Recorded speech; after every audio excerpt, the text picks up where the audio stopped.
ಈ ನಡುವೆ ಸಿಎಂ ಮತ್ತು ಡಿಸಿಎಂ ಇಬ್ಬರಿಗೂ ಕೂಡ ವೇಣುಗೋಪಾಲ್ ಮುಖಾಂತರ ಹೈಕಮಾಂಡ್ ಒಂದು ಸಂದೇಶವನ್ನು ಕಳಿಸಿದೆಯಂತೆ. ಇಬ್ಬರು ದೆಹಲಿಗೆ ಬನ್ನಿ, ಕೂತು ಮಾತಾಡೋಣ, ಆದರೆ ಈಗಲ್ಲ, ಮಾರ್ಚ್ಗೆ ಬನ್ನಿ ಅಂತ.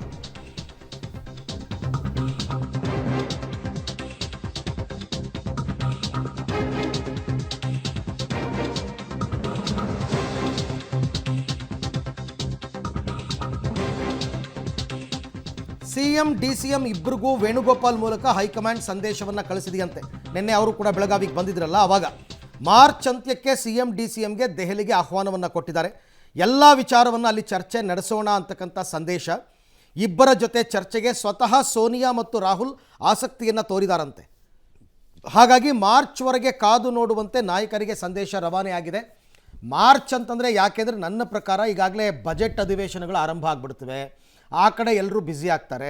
ರಾಜ್ಯದಲ್ಲೂ ಫೆಬ್ರವರಿ ತಿಂಗಳಲ್ಲಿ ಬಜೆಟ್ ಆಗಬೇಕು, ಇವ್ರು ಇಲ್ಲಿ ಬ್ಯುಸಿ ಆಗ್ತಾರೆ. ಮಾರ್ಚ್ ಅಷ್ಟೊತ್ತಿಗೆ ಎಲ್ಲವೂ ಕೂಡ ಮುಕ್ತಾಯವಾಗಿರುತ್ತೆ, ಸ್ವಲ್ಪ ಫ್ರೀ ಇರ್ತಾರೆ. ಆ ಟೈಮ್ಗೆ ಕರೆದು ಮಾತಾಡೋಣ ಅಂತಕ್ಕಂಥ ಲೆಕ್ಕಾಚಾರ ಇರಬಹುದು. ಆ್ಯಕ್ಚುಲಿ ಈ ಥರ ರಾಜಕೀಯದಲ್ಲಿ ಗೊಂದಲಗಳಾದಾಗ ಇಮ್ಮಿಡಿಯೇಟಾಗಿ ಅದಕ್ಕೊಂದು ಸೊಲ್ಯೂಷನ್ ಕಂಡುಹಿಡಿಬೇಕು.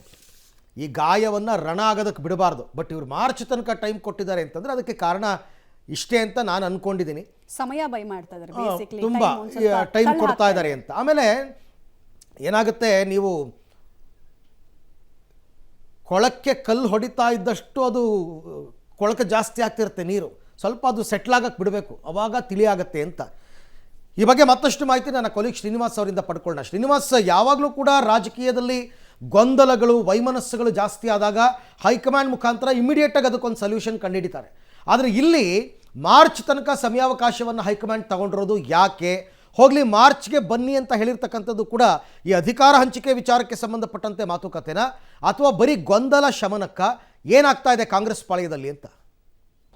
ಒಂದು ಅರವಿಂದ್, ದೆಹಲಿಯ ಚುನಾವಣೆಯ ನೆಪವನ್ನು ಹೇಳಿ ಬಹುಶಃ ಮಾರ್ಚ್ನಲ್ಲಿ ಮಾತುಕತೆ ಅಂತ ಇರಬಹುದು. ಮತ್ತು ಈಗಾಗಲೇ ಎಐಸಿಸಿ ಅಧ್ಯಕ್ಷರಾದಂತಹ ಮಲ್ಲಿಕಾರ್ಜುನ ಖರ್ಗೆ ಅವರು ರಾಜ್ಯದ ನಾಯಕರಿಗೆ ಯಾವ ಸಂದೇಶವನ್ನು ಕೊಡಬೇಕು ಅದನ್ನು ಸ್ಪಷ್ಟವಾಗಿ ಕೊಟ್ಟಿದ್ದಾರೆ. ಹಾಗಾಗಿ ಯಾವಾಗ ಮಲ್ಲಿಕಾರ್ಜುನ ಖರ್ಗೆ ಅವರು ಸಂದೇಶವನ್ನು ಕೊಟ್ಟರು, ರಾಜ್ಯ ನಾಯಕರು ಎಲ್ಲೂ ಕೂಡ ಮಾತನಾಡ್ತಿಲ್ಲ. ಆದರೆ ಅಂತಿಮವಾಗಿ ಎಷ್ಟು ದಿನಗಳ ಕಾಲ ಈ ಒಂದು ತೇಪೆ ಹಚ್ಚೋದು ಸ್ಟ್ರಾಂಗ್ ಆಗಿರುತ್ತೆ ಅನ್ನುವಂಥದ್ದು ಇರುವಂಥದ್ದು. ಹಾಗಾಗಿನೇ ಸಿದ್ದರಾಮಯ್ಯನವರು ಮತ್ತು ಡಿ ಕೆ ಶಿವಕುಮಾರ್ ಅವರನ್ನ ಹೈಕಮಾಂಡ್ ನಾಯಕರಂದ್ರೆ ಸೋನಿಯಾ ಗಾಂಧಿ ಮತ್ತು ರಾಹುಲ್ ಗಾಂಧಿ ಅವರನ್ನು ಮುಂದೆ ಕೂರಿಸಿ ಮಾತುಕತೆ ಆಡುವ ಮೂಲಕ ಮುಂದೆ ಇರುವಂತಹ 3.5 ವರ್ಷ ಏನು ಅಧಿಕಾರ ಇದೆ ಅಲ್ಲಿ ಯಾವುದೇ ಗೊಂದಲಗಳಾಗ ರೀತಿ ಸರ್ಕಾರ ನಡೆದುಕೊಂಡು ಹೋಗಬೇಕು ಅನ್ನುವಂಥ ನಿಟ್ಟಿನಲ್ಲಿ ಈ ಒಂದು ಮಾತುಕತೆಗೆ ವೇದಿಕೆ ಸಿದ್ಧ ಆಗ್ತಿದೆ ಅಂತ ಹೇಳಲಾಗ್ತಿದೆ.